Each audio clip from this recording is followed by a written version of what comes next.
With Plants vs Zombies recently celebrating its 14th birthday, last week the creator of PvZ, George Fan, decided to host an AMA, Ask Me Anything. But as you can expect, this just turned into a PvZ Q&A. There were some other questions, but the majority were Plants vs Zombies related. George Fan also used this opportunity of an AMA to promote his new game, which is called Hard Hat Wombat, which involves solving puzzles by using wombat poop.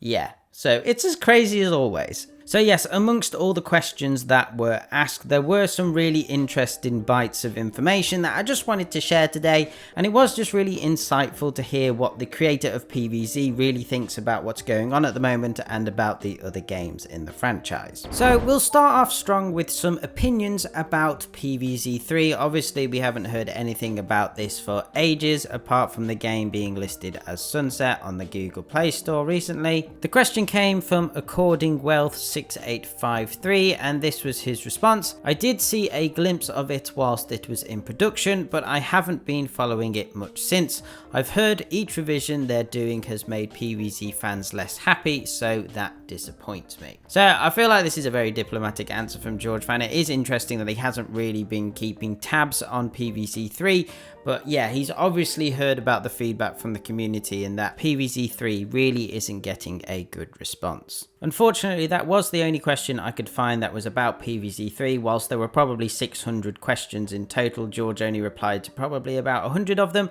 So yeah, but now we'll move on to the Garden Warfare games, as there was a couple of questions about that. Like with the previous question, these again are just asking about what George's opinion are on different games. So this one was obviously related to the Garden Warfare games, and what I found really interesting about this is that from the response, George was actually really skeptical about the Garden Warfare games initially. As you can see from this other question, George was just completely confused when they originally got announced. As we'll discuss a little bit later, one of the reasons George chose plants in the tower defense games is because plants don't move. So the fact that there was now a Garden Warfare game where plants were running around, that was just a confusing concept to him initially. But obviously, as you read on, he was very happy that the games were received so well, and especially at the time, it was a lesser violent option for people interested in shooter games. The final question that's on similar lines was about PvZ modding in general. Whilst George Fan hasn't played any of the mods, he seems very supportive and appreciates the amount of effort that goes into them. He seems very intrigued by PvZ 2 Reflourished, especially the fact that it takes out all of the microtransaction stuff. Another area of questioning that I thought was interesting talks about the PvZ lore overall and what the idea behind Plants vs Zombies as a whole really was. Now, one of the things that has been talked about quite a lot, both in the comics and in the Garden Warfare games where you look at some in-game Easter eggs and that type of stuff, is how and when Crazy Dave and Dr. Zomboss first met. From George's standpoint, the first time that these two characters met was actually at the end of the original PvZ. Obviously, since then the canon and lore has been adjusted. Obviously there's the story about Crazy Dave and Zomboss meeting at university and that type of stuff, but it is interesting to hear the story from George's point of view. The second thing related to PvZ lore was what I touched on earlier,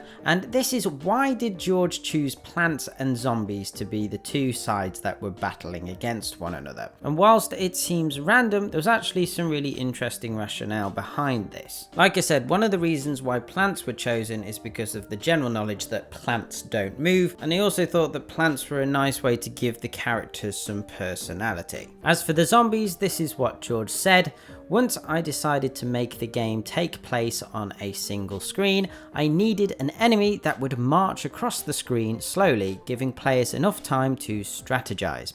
What enemy doesn't look out of place slowly shambling across the screen?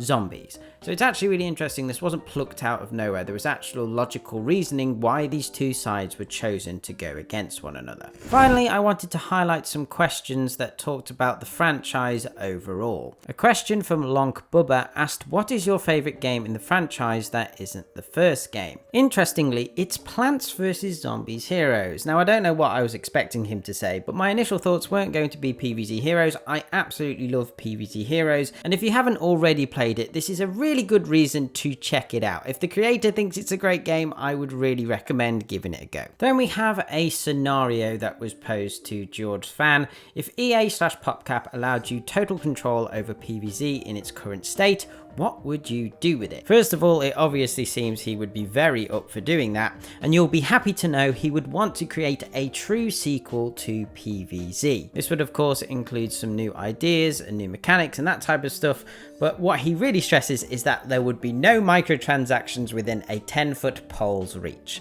So if George took over again, we wouldn't have to worry about any microtransactions. The last piece of information I will leave you with is George Fan's opinion on the franchise as a whole. He said, "I mean, it's not looking good at this point. To revive the franchise, EA needs to find a good lead designer to lead a new project that builds on classic PvZ in the way PvZ 2 set out to.